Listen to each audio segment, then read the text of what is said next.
नमस्कार, मी मनीषा बोरसे. जनवार्ता बातमीपत्रात आपले स्वागत. पाहूया पुण्यातील विशेष घडामोडी.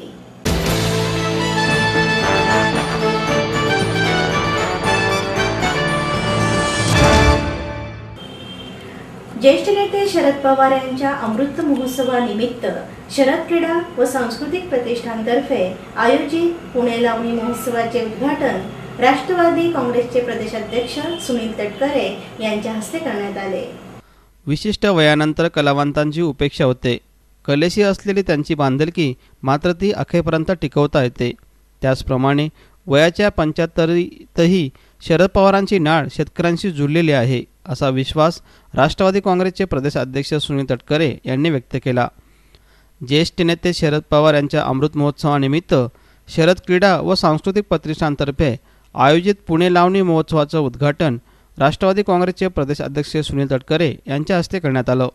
यावेळी महापौर दत्तात्रय धनकवडे, अभिनेते सयाजी शिंदे, लावणी सम्राज्ञी गुलाबाई संगमनेरकर, उद्योजक प्रसाद लाड, सभागृह नेते बंधू केमसे व आयोजक लक्ष्मण खाबिया यांच्यासह अधिक कार्यकर्ते आणि पदाधिकारी उपस्थित होते.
पहिलं नाटक मी बघितलं होतं त्या खुर्चींमधून, नाना पाटेकरांचं ह्या खुर्चींमधून बघितलं होतं. अशा लागूनचं नाटक इथं बघितलं होतं ह्या खुर्चींमधून. अशा सगळ्या आठवणी मी किती प्रयोग केले, या इकडच्या सगळ्या आठवणी इतक्या जागा झाल्या. खूप दिवसांनी इकडे यायचं मिळालं. खरं तर त्याचं श्रेय खाबियांना देतो. खाबी हा आमचा मित्र असा आहे की ज्याने आम्हाला निर्माता केला. खरं म्हणजे मकरंद आणि मी मित्र होतो, पण खाबियानं सांगितल्यामुळे आम्ही 2-4 चित्रपटांची निर्मिती केली. मी आयुष्यामध्ये मेढ्याला विठाबाईंचा तमाशा बघायला गेलो होतो पहिल्यांदा, घरातल्यांना फसवून रात्री चालत 10-15 किलोमीटर. त्या दिवसापासून जे तमाशाचं वेळ लागले ते आजपर्यंत कायम आहे. आणि त्या वेळापोटीच मला आज इकडे या लावणी महोत्सवाला यायला खूप उत्साह आणि खूप आनंद मिळाला. महाराष्ट्र म्हणलं की मराठा, मराठा म्हणलं की रासवटपणा, आणि रासवटपणा म्हणलं की लावणी. आणि एकदा लावणी झाली, पोटाची भूक भागल्यानंतर माणसं डोक्याची भूक भागवायचं असेल, त्यानंतर सगळं तमाशा आणि विठ्ठलाची वारी आणि कीर्तन आणि सगळं सुरू होतं. तर मला वाटतं की ही लावणी महाराष्ट्राची शान आहे.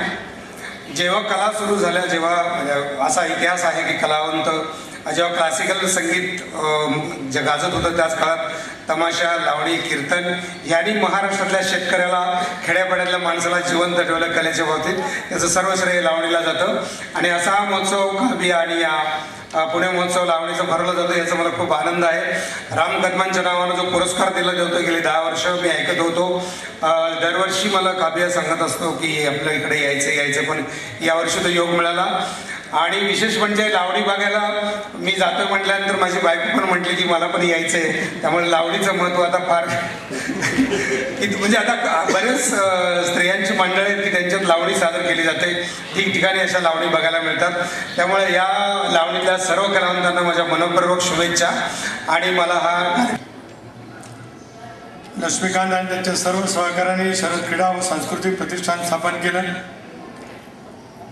विशेष करून लोककलेला लाजश्रय मिळावा, बालगंधर्व या उद्देशाने त्यांनी या ठिकाणी हा महोत्सव आयोजित केलेला. खरं तर महोत्सवाची सुरुवात त्यांनी अतिशय उत्तम पद्धतीने केली. उभा आपलं सारं आयुष्य लावणीसाठी समर्पित करणाऱ्या गुलाबाईंच्या एका फरड्या आवाजामध्ये या लावणी महोत्सवाची सुरुवात या ठिकाणी झाली. मी आणि प्रसादनी गुलाबाईंना विचारलं की त्यांचं वय किती आहे. त्यांनी सांगितलं की त्यांचं वय 83 वर्ष आहे. वय वर्ष 83 असताना तो खरडा आवाज, लावणीच्या बद्दलचं असलेलं प्रेम आणि लावणी म्हणत असताना जो कलाकार आहे, ज्याच्या अंगातली कला आहे, ती केवळ माईक हातामध्ये धरून लावणी बोलू शकत नाही, पण त्यांच्या अंगातली असलेली ती कला त्यांनी वय वर्ष 83 असताना सुद्धा कलेचा बाज किती श्रेष्ठ असू शकतो हे त्यांच्या अदाकारीतून त्यांनी या ठिकाणी आपल्याला दाखवून दिले.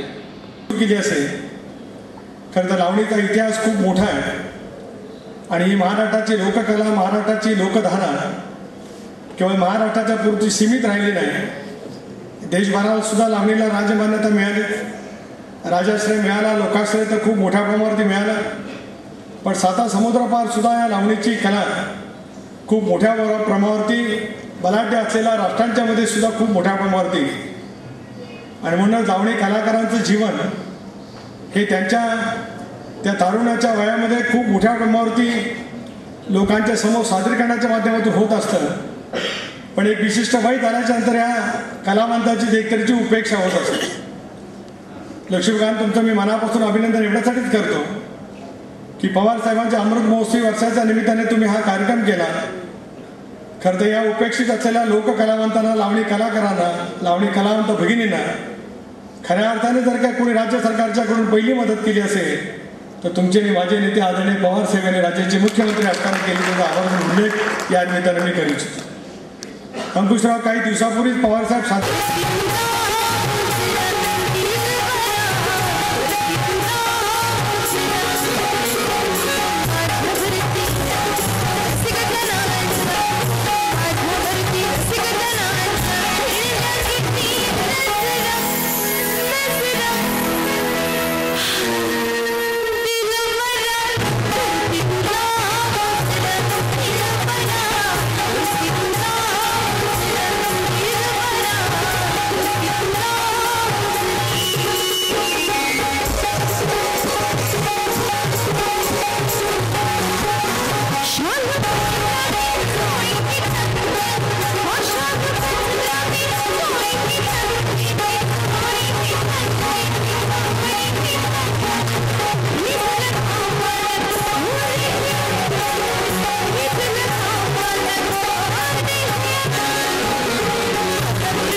आपलं मन, आपलं स्वतःचं घर हेच खरं धन. समृद्ध जीवन पार्क सादर करत आहे 140 फ्लॅट्सची एक प्रशस्त गृह योजना.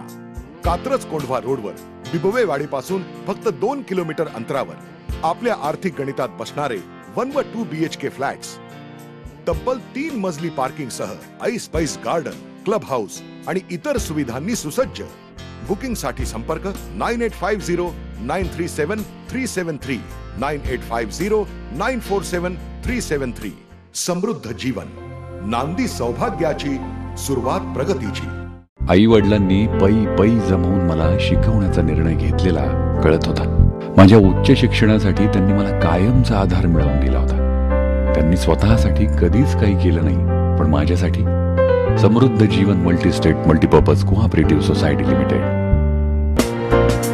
गुंतवणूक भावनांची, आनंद लक्षावधीचा. Samruddha Jeevan multistate multipurpose cooperative society limited. माहेर सोडून सासरी आले. इथेही प्रेमाची, मायेची माणसं होती, पण माझं भविष्य सुरक्षित आहे याचा आनंद, आत्मविश्वास वाढवणारा होता. Samruddha Jeevan multistate multipurpose cooperative society limited. गुंतवणूक भावनांची, आनंद लक्षावधीचा. Samruddha Jeevan multistate multipurpose cooperative society limited.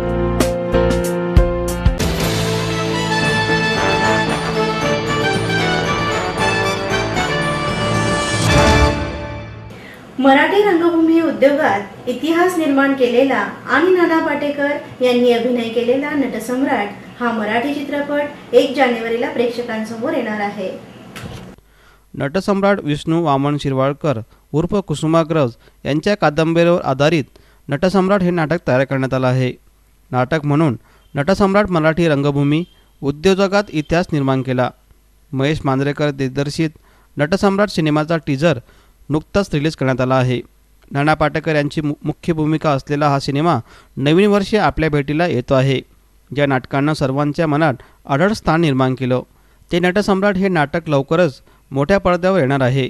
Mahesh Manjrekar दिग्दर्शित या सिनेमात आप्पासाहेब बेलवलकरांची भूमिका नाना पाटेकरांनी साकारली आहे. नव्या वर्षाच्या पहिल्याच दिवशी अर्थात 1 जानेवारीला हा सिनेमा प्रदर्शित केला जाणार आहे, अशी माहिती पत्रकार परिषदेत देण्यात आली. पत्रकार परिषदेला दिग्दर्शक महेश मांजरेकर, अभिनेता नाना पाटेकर यांच्यासह कलाकार उपस्थित होते. यावेळी नाना पाटेकर आणि महेश मांजरेकर यांनी पत्रकारांशी संवाद साधला. त्यावेळी जवळजवळ 50 वर्षापूर्वीचा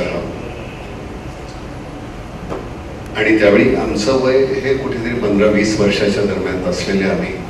तर त्यावेळी नटसम्राटाने प्रत्येकाला डंख मारला होता. तो विक्रमलाही मारला असेल.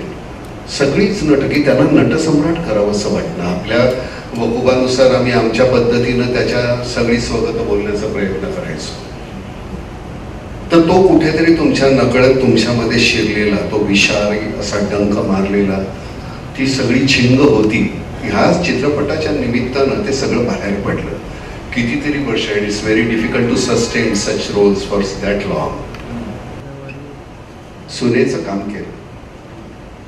तिच्या कास्टिंग नंतर माझ्या इथे स्क्रोल जसा येतो तसा इथे प्रश्नचिन्ह होतं की हिला का घेतली आहे, 4 वाक्य ही सलग बोलू शकेल का, असं एक बिलीव्ह मी. तिने एक सीन केलेला आहे, आमचा दोघांचं कन्फ्रंटेशन आहे, त्याच्यात ती फक्त बोलते आणि मी नुसतं ऐकतोय.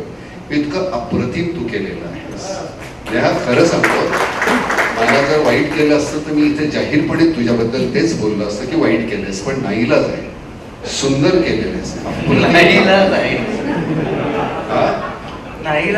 म्हणजे आता तो जर विचारलंस आम्ही पुन्हा तो सीन करू शकतो. ती सगळं बोलते, मी नुसतं ऐकतोय. येतेस का तू? कौतुक करण्याची पद्धत पाहा. आणि तू मगाशी जे मला माहितीच नव्हतं मृण्मयीचं लग्न झालंय. मृण्मयी गोड बोल. इथे काय झालं, मृण्मयी कोणालाही तू बोलवलं नाही. आमची नाना काका आम्ही सुद्धा आहोत ना, आमची तंत्रलेली असते आतमध्ये एकदम. आणि याच्यावर अरे पण मृण्मयी तिच्या सिनेमात तू प्रमुख भूमिका करतो. अरे हो. हा पण तिची गोडबोले कशी केलीस तू? इथे लिहिलंय मी. बरं, रंगाच्या मुलाचं लग्न झालेलं आहे आणि दुसरी गोष्ट रंगाच्या मुलीचं नाव आहे मृण्मयीच आहे. बरं तर आपण म्हणजे मला ठीक आहे तुझं कौतुक झालं पण या आता आपण पर्यायाने प्रत्येकाचं तर कौतुक करतोच असतं मग प्रत्येकाचं आपण नाही प्रत्येकाचं काय नाही कारण आता तुम्ही तिथे बघितल्यानंतर प्रत्येक कॅरेक्टर मला मृण्मयी ही मुलगीच वाटत परत म्हणजे याचे आता काय गंमत अशी आहे की काही गोष्टी ह्या पर्यायानं येत असतात महेश बरोबर काम केल्यानंतर तो प्रयोग म्हणजे ते तुम्हाला महेशला घेतला तर परत फुकट असं ते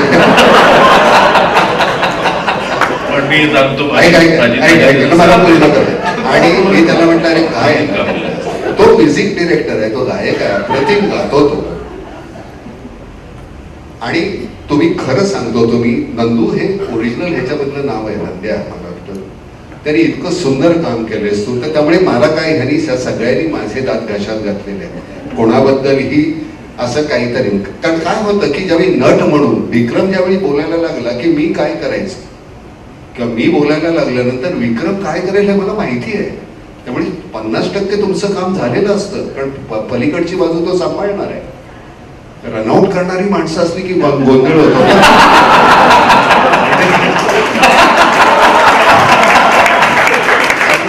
ही मंडळी काय बाबा तुम्ही भल्स नका काढू पण निदान मला आऊट करू पण त्यांनी आऊट तर केलं नाहीच पण त्याच्या पलीकडचं काम केलं मला खरं सांगतो मी तुमची अतिशय जाहीरपणे तुम्हाला सांगतो प्रत्येकाने आमचा वाडकर आलेला नाहीये का आज वाडकर ज्या दिवशी त्यांनी काम सुरू केले त्या दिवसापासून आजपर्यंत आपण सुधारायचं नाही हे त्यांनी ठरवलं आणि ती त्याची क्वालिटी झालेली आहे त्याला जे सांगितलं तो इतकं भरपूर करतो त्याचा स्क्रीन प्ले कसा तयार करायचा बऱ्याच वेळेला सिनेमा जो पडतो ना तो कायम स्क्रीन प्ले इथेच पडत असतो आणि एखादी गोष्ट आपल्याला एक लोकांना सांगायची असते ती कशा पद्धतीने सांगायची हे स्क्रीन प्ले ठरवतं आणि तो त्याच्यासाठीच थोडासा वेळ लागला हे 3 वर्षापूर्वीच त्याचे राईट्स घेतलेले आणि तो एक स्क्रीन प्ले बरं ही गोष्ट सगळ्यांनाच माहिती आहे आणि ती किती ती त्या नटाची ट्रॅजेडी किती ब्रिलियंट आहे हे सगळ्यांना माहिती आहे पण ती आता सिनेमात दाखवताना आम्ही त्याला काय करू शकू विदाऊट बरं परत कसं आहे की नटसम्राट आहे का ते की अशी कुठलं एखादं नाटक नाही ज्याचा आम्ही सिनेमा करतो त्यामुळे तेही खूप लोक बघणार आहेत की तुम्ही कसं सांगताय त्यामुळे ती थोडीशी कसरत होती जी मला वाटतं आम्ही खूप आता बॅलन्स्ड सांभाळली मी कुठेही तो सिनेमा बघताना तुम्हाला लक्षात येईल की ह्या नाटकाशी कुठे यांनी अप्रामाणिकपणा केलेला नाही आणि तरी तो इंडिव्हिज्युअल सिनेमा म्हणून वर्क होतो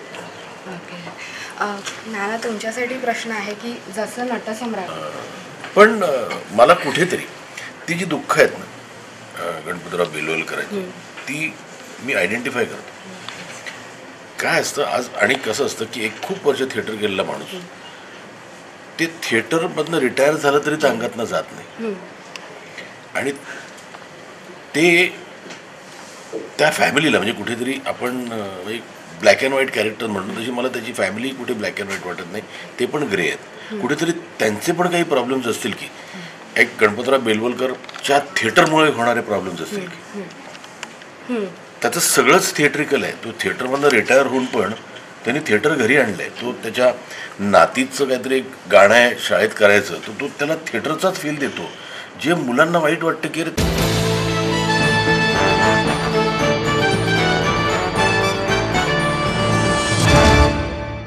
पुणे विद्यापीठातील दुष्काळग्रस्त भागातील विद्यार्थ्यांचे शैक्षणिक शुल्क माफ करण्यात यावे या मागणीसाठी राष्ट्रवादी विद्यार्थी काँग्रेसच्या वतीने मोर्चा काढून निवेदन देण्यात आले. सावित्रीबाई फुले पुणे विद्यापीठामध्ये शिक्षण घेणाऱ्या दुष्काळग्रस्त भागातील विद्यार्थ्यांचे संपूर्ण शैक्षणिक शुल्क माफ करावे या मागणीसाठी राष्ट्रवादी विद्यार्थी काँग्रेसच्या वतीने मोर्चा काढण्यात आला होता. राज्य शासनाकडून दुष्काळग्रस्त भागातील विद्यार्थ्यांचे परीक्षा शुल्क माफ करण्याचा निर्णय घेण्यात आला. त्या पार्श्वभूमीवर पदवी पदव्युत्तर शिक्षण घेणाऱ्या विद्यार्थ्यांचे संपूर्ण शैक्षणिक शुल्क माफ करण्यात यावे अशी मागणी निवेदनात करण्यात आली आहे. यावेळी विद्यार्थी काँग्रेसचे प्रदेशाध्यक्ष संग्राम कोते पाटील, राकेश कामटे, हर्षल ढोरे, जितेंद्र इंगवले आणि लक्ष्मण खोत यांच्यासह शिष्टमंडळाने कुलगुरू वासुदेव गाडे यांना निवेदन दिलं. यंदा राज्यात पावसाने पूर्णपणे पाठ फिरवल्यामुळे शेतकऱ्यांना मोठा फटका बसला आहे. त्यामुळे शेतकऱ्यांच्या मुलांचे शिक्षण धोक्यात आलं आहे. दुष्काळग्रस्त विद्यार्थ्यांचे संपूर्ण शैक्षणिक शुल्क माफ करून ती रक्कम विद्यापीठ निधीतून खर्च करावा अशी मागणीही त्यांनी यावेळी व्यक्त केली. मोर्चामध्ये पिंपरी चिंचवड आणि जिल्ह्यातील राष्ट्रवादीचे कार्यकर्ते मोठ्या संख्येने उपस्थित होते. पुणे विद्यापीठाच्या कार्यक्षेत्राचे 3 जिल्हे पुणे, अहमदनगर आणि नाशिक जे येतात, या जिल्ह्यांमधले जे दुष्काळग्रस्त विद्यार्थी आहे त्यांचं संपूर्ण शैक्षणिक शुल्क माफ व्हावं. त्यानंतर पुण्याचं विद्यापीठाचं उपकेंद्र नगरला आणि नाशिकला लवकरात लवकर व्हावं. तसेच मराठवाड्यातील जे विद्यार्थी पुणे विद्यापीठात शिक्षण घेत आहेत, विविध संस्थांमध्ये शिक्षण घेत आहेत, त्यांचं सर्व वसतिगृह शुल्क व शैक्षणिक शुल्क या वर्षीचं सततच्या 4थ्या वर्षीच्या दुष्काळामुळे माफ व्हावं या मागणीसाठी आज राष्ट्रवादी विद्यार्थी काँग्रेस मोठ्या संख्येने आपण बघताय रस्त्यावर उतरली आहे. यापुढील काळात आपल्याला कल्पना आहे पुणे विद्यापीठाकडं आर्थिक स्रोत अतिशय चांगले आहेत. त्याचप्रमाणे 750 ते 700 कोटीचा अतिरिक्त निधी त्यांच्याकडे आहे. तर पुणे विद्यापीठ, शिक्षण संस्थाचालक आणि शासन या तिघांनी मिळून विद्यार्थ्यांना दिलासा देणारी भूमिका येणाऱ्या काळात ती घ्यावी. ती न घेतल्यास ज्या पद्धतीचं आंदोलन मराठवाड्यात परवाच्या 3 तारखेला झालं, अभूतपूर्व असं आंदोलन 8 जिल्ह्यांचं मराठवाड्यात औरंगाबादला झालं, त्या पद्धतीचं आंदोलन संबंध राज्यातले विद्यार्थी एकत्र करून येणाऱ्या काळात जानेवारी महिन्यात आम्ही मुंबईला करणार आहोत.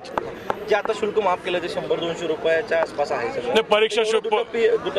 परीक्षा शुल्क अतिशय नाममात्र स्वरूपाचं आहे. ती घोषणा पहिली मुख्यमंत्र्यांनी केली, त्यानंतर 30 घोषणा महसूल मंत्र्यांनी केली, आता गेल्या 4-5 दिवसापूर्वी 30 घोषणा शिक्षण मंत्र्यांनी केली. आणि आम्ही मराठवाड्यात गेल्या 8-10 दिवस मागच्या महिन्यामध्ये फिरत होतो. सक्तीची परीक्षा शुल्क वसुली मुलांकडनं चालू होती. त्यांना परीक्षा शुल्क भरल्याशिवाय त्यांना फॉर्म भरू दिले जात नव्हते. ही परिस्थिती सगळ्यांनी आपल्या डोळ्यांनी गेल्या काही महिन्याच्या कालावधीत पाहिलेली आहे. त्यामुळं आमची अशी विनंती आहे, पुणे विद्यापीठाने, शासन काय करत नाही, विद्यार्थ्यांच्या प्रश्नांवर असंवेदनशील आहे, तर पुणे विद्यापीठाने, कुलगुरूंनी आणि मॅनेजमेंट काउन्सिलनी पुढाकार घेऊन विद्यार्थ्यांच्या या 3 जिल्ह्याच्या कार्यक्षेत्रामध्ये विद्यापीठाच्या काहीतरी विद्यार्थ्यांना दिलासा देणारा निर्णय येणाऱ्या काळात घ्यावा या मागणीसाठी आम्ही आज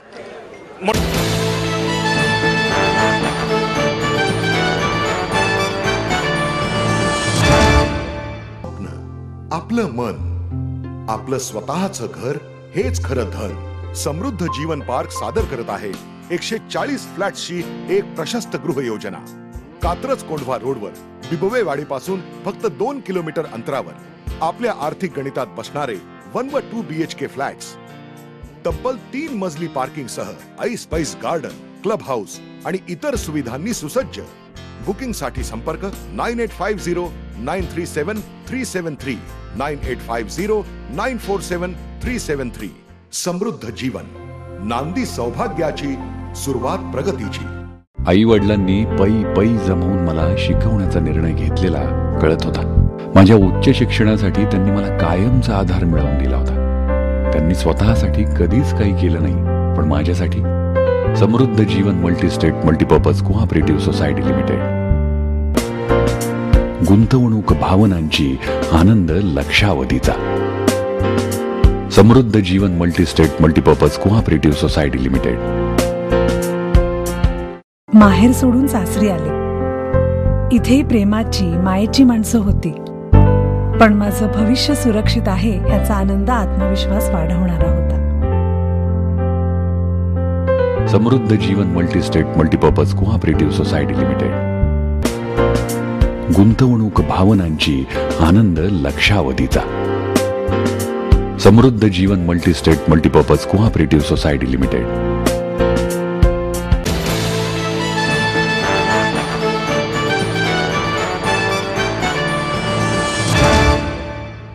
मतिमंद विकास मंडळातर्फे मानसिक विकलांग दिनानिमित्त राजहंसाच्या जगात अपंगांचे जीवन या विशेष अंकाचे प्रकाशन डॉक्टर मोहन आगाशे यांच्या हस्ते करण्यात आले. अपंगांविषयी समाजाची असलेली दुर्लक्षितपणाची भावना हे मानसिक अपंगत्वाचे प्रतीक आहे. देशातील अपंगत्वाचे पुनर्वसन, विकासाविषयी केवळ तोंडाने बोलले जातं. कृतीतून बदल घडवा अशी अपेक्षा ज्येष्ठ रंगकर्मी डॉक्टर मोहन आगाशे यांनी व्यक्त केली. मतिमंद विकास मंडळातर्फे मानसिक विकलांग दिनानिमित्त राजहंसाच्या जगात अपंगांचे जीवन, वर्तमान आणि भविष्य या विशेषांकाचे प्रकाशन डॉक्टर मोहन आगाशे यांच्या हस्ते करण्यात आलं. यावेळी मेघा टेंगशे यांच्यासह आदी मान्यवर उपस्थित होते. यावेळी आगाशे म्हणाले की अपंगांमधील विशेषज्ञ वेगळे कधीच नसते. अपंगत्व हे मानसिक आणि शारीरिकही असते. अपंगासाठीच्या संस्थांमध्ये महिला वर्ग मोठ्या संख्येने असतो, तर पुरुषांची संख्या बोटावर मोजण्या इतकी असते, असंही त्यांनी यावेळी सांगितलं. यावेळी मेधा टेंगशी यांनी पत्रकारांशी संवाद साधला. मला वाटायला पाहिजे असेल म्हणून हा मुद्दाम छोटा घेतला. इथं खरी सोय आहे दाखवायची सिनेमा, पण ती सोय इकडचा भाग जो असतो तो केलेला नसल्यामुळे मी आपल्याला तोंडीच सांगतो. एक छोटी 1 मिनिटाची छान फिल्म आहे, ते आता मी तुम्हाला वर्णन करून सांगतो. चेन्नईमध्ये गेलेली आहे. एक रिक्षा निघते, रिक्षा सिग्नलला थांबलेली आहे. खरं म्हणजे तांबडा दिवा असताना सुद्धा थांबली आहे ती. हे पहिलं आश्चर्य आहे. ती थांबलेली आहे रिक्षा, मागे बसलेला आहे तो, आणि एक मनुष्य कुबड्या घेऊन त्या रिक्षापाशी येतो आणि हात पसरतो. तो बसलेला मनुष्य खिशातनं काहीतरी बोलून त्याला काही 2 रुपये 4 रुपये काढून देतो. मग तो त्या रिक्षा ड्रायव्हरकडे जातो. तो रिक्षा ड्रायव्हर त्याला असं कुणीनी जा म्हणून सांगतो. तेवढ्यात तांबड्याचा हिरवा दिवा होतो, म्हणून पुढच्या शॉपमध्ये रिक्षा चालायला जाते. रिक्षा चालायला लागल्यावर तो मागचा मनुष्य त्या ड्रायव्हरला विचारतो, काय रे तुला दिवसाला किती पैसे मिळतात? 100-200 रुपये तर मिळत असतील ना, मग त्यातले 1-2 रुपये या माणसाला द्यावेसे वाटले नाहीत तुला? तो काही बोलत नाही आपला रिक्षाला. मग रिक्षा ठिकाण येतं त्या गिऱ्हाईकाचं. तर तिसरा शॉट आल्यावर ती रिक्षा थांबते. थांबल्यावर तो मनुष्य खिशातून एक 500 रुपयाची नोट काढतो आणि घे म्हणतो रिक्षात. तो ड्रायव्हर विसरलो होतो, म्हणतो माझ्याकडे सुटे पैसे नाही. अपंगत्वाची तिथं झाली की ज्याला मुळात माहितीच नाहीये आपण काय करू शकतो, आणि ही जाणीव मला कोणी दिली असेल तर ज्याला बाकीचे लोक अपंग समजतात ते स्वतःला अपंग समजतच नाही. आणि ही सगळ्यात गंमत आहे त्याची. हे राजहंस पण त्यात खरं तर रुतलेलं आहे असं मला वाटतं. तुम्हाला माहित नसेल तर म्हणून सांगतो. समाजाच्या उतरंडीत सर्वात तळाशी उभे आहे, आणि त्या तळात उभे असताना सुद्धा अपंगांचा गट जिथे उभा आहे त्या गटामध्ये सुरुवात करत असताना सर्वात तळाची जर कोणी उभं असेल नाही. तुझं स्वागत आहे ताई, जरा जोरात टाळ्या वाजूया.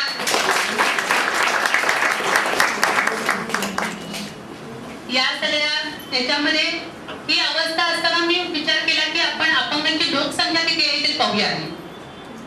अर्थातच एकूणच शासकीय योजनांमध्ये करंदीकर साहेब इथे समोर आहे, त्यांनी मला माफ करावं, पण मला असं नेहमी वाटतं की अपंगांच्या एकूण प्रश्नाबद्दल कुठल्याही प्रकारची पारदर्शकता आपल्याला दिसत नाही. 2011 सालचा मी जनगणनेचा रिपोर्ट काढून बघितला तर त्याच्यामध्ये एकूण लोकसंख्येच्या 2.21% लोकसंख्या अपंगांची आहे असं आलेलं आहे. मला खरं सांगा, कुठले पालक आल्यानंतर आमची मुलगी अपंग आहे जर तिचं नाव नोंदवून घ्या असं म्हणत असतील? ज्या पद्धतीचं अपंगत्व अदृश्य स्वरूपात आहे त्या अपंगांची जाण पाहणी किंवा सर्वेक्षण करणाऱ्या किती व्यक्ती असणार आहे? त्यांना प्रशिक्षण दिलं होतं का? ती दृष्टी दिली होती का? हे सगळं न करता किंवा केलंय की नाही माहीत नाही असं मी म्हणेन, थोडासा सावधपणाचा भाग म्हणून. पण हे सगळं केलेलं होतं की नाही हे आपल्यापर्यंत आलंय का? आपण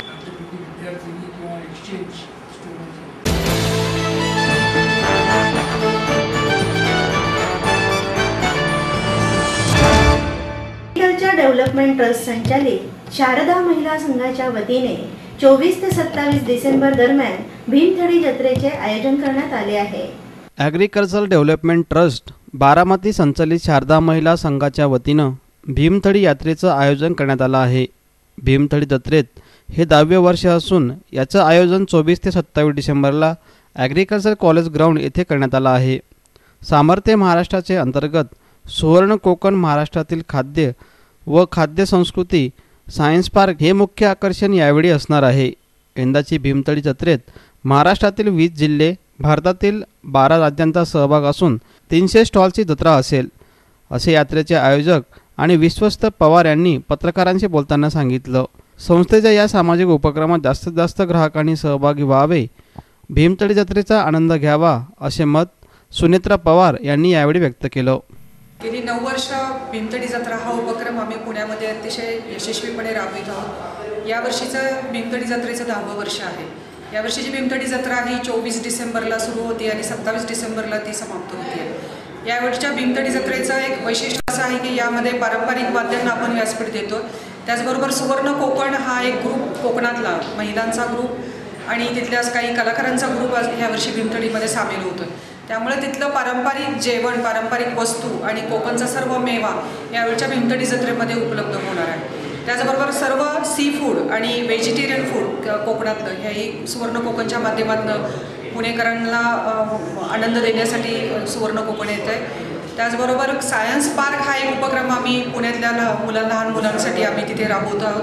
टाकाऊतून टिकाऊ आणि वैज्ञानिक दृष्टिकोन कसा मुलांना आपल्याला देता येईल त्याच्यातून काही खेळ आपण तिथं मुलांसाठी ठेवलेले आहेत. आणि त्याचबरोबर 22 जिल्हे आणि 12 राज्य याच्या माध्यमातून महिला याच्यामध्ये सहभागी झालेल्या आहेत. एकूण 315 स्टॉल आहेत आणि ही भीमतडी जत्रा सगळी आपण ॲपवर घेतलेली आहे. ज्याच्याकडे स्मार्टफोन युजर्स आहेत त्यांना ही भीमतडी जत्रा त्यांच्या मोबाईलवर त्यांना कळणार आहे की कुठे काय आहे आणि कुठे काय मिळू शकेल. त्यामुळे हा एक महत्त्वपूर्ण निर्णय ह्यावेळच्या भीमतडी जत्रेमध्ये संस्थेने घेतलेला आहे.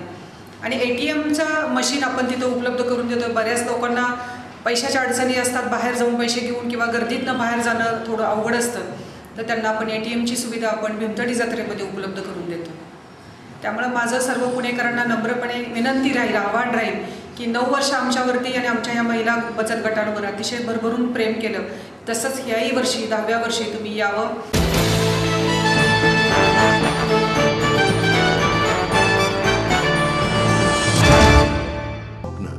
आपलं मन, आपलं स्वतःचं घर हेच खरं धन. समृद्ध जीवन पार्क सादर करत आहे 140 फ्लॅट्सची एक प्रशस्त गृह योजना. कात्रज कोंढवा रोडवर बिबवेवाडीपासून फक्त 2 किलोमीटर अंतरावर आपल्या आर्थिक गणितात बसणारे 1 व 2 BHK फ्लॅट्स. तब्बल 3 मजली पार्किंग सह ऐस-पैस गार्डन, क्लब हाऊस आणि इतर सुविधांनी सुसज्ज. बुकिंग साठी संपर्क 9850937373 9850947373. समृद्ध जीवन, नांदी सौभाग्याची, सुरुवात प्रगतीची. आई वडिलांनी पै जमवून मला शिकवण्याचा निर्णय घेतलेला कळत होता. माझ्या उच्च शिक्षणासाठी त्यांनी मला कायमचा आधार मिळवून दिला होता. त्यांनी स्वतःसाठी कधीच काही केलं नाही, पण माझ्यासाठी Samruddha Jeevan multistate multipurpose cooperative society limited. गुंतवणूक भावनांची, आनंद लक्षावधीचा. Samruddha Jeevan multistate multipurpose cooperative society limited. माहेर सोडून सासरी आले. इथे प्रेमाची, मायेची माणसं होती, पण माझं भविष्य सुरक्षित आहे याचा आनंद, आत्मविश्वास वाढवणारा होता. Samruddha Jeevan multistate multipurpose cooperative society limited. गुंतवणूक भावनांची, आनंद लक्षावधीचा. Samruddha Jeevan multistate multipurpose cooperative society limited.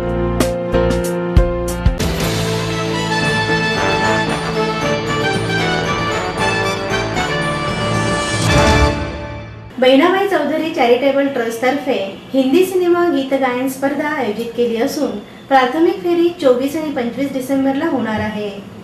Bahinabai Chaudhari charitable ट्रस्टतर्फे हिंदी सिनेमा गीत गायन स्पर्धेचं आयोजन करण्यात आलं आहे. स्पर्धेची प्राथमिक फेरी 24 आणि 25 डिसेंबरला होणार आहे. नवी पेठेतील निवारा सभागृहात सकाळी 9 ते दुपारी 4 या वेळेत ही स्पर्धा होणार असून दोन्ही गटांमधील प्रत्येकी 3 विजेत्यांना रोख पारितोषिकांसह विजयचिन्ह देऊन गौरवण्यात येणार आहे. स्पर्धेची अंतिम फेरी 10 जानेवारीला होणार आहे. स्पर्धेत सहभागी होऊ इच्छिणाऱ्यांनी यशवंतराव चव्हाण नाट्यगृहाजवळील नटराज एंटरप्राइजेस शनिवार चौकातील गांजीवाले शॉपी, टिळक रस्त्यावरील म्युझिक लवर्स येथे प्रवेश अर्ज उपलब्ध आहेत.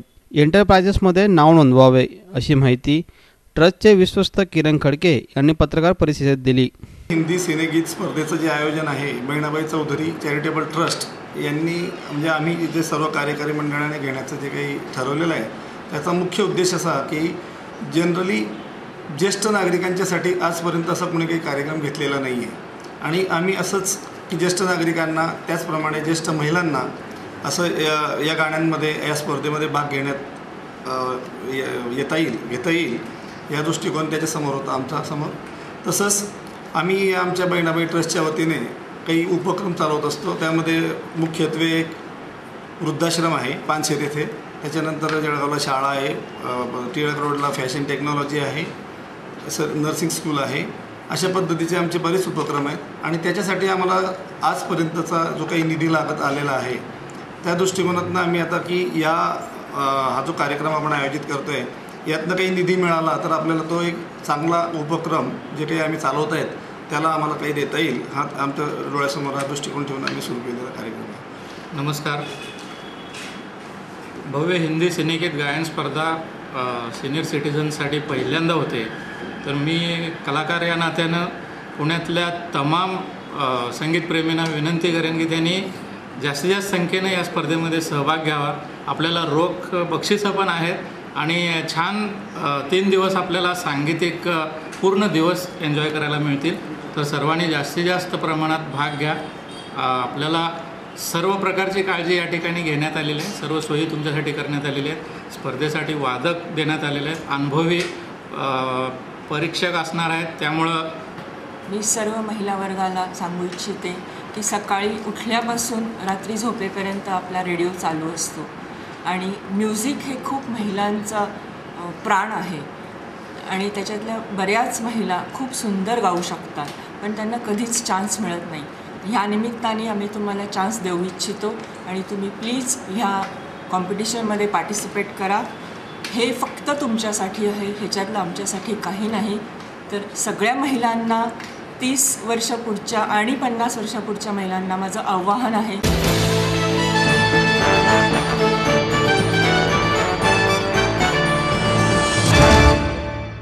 याचबरोबर जनवार्ता बातमीपत्र संपलंय. उद्या पुन्हा भेटू याच वेळी. नमस्कार.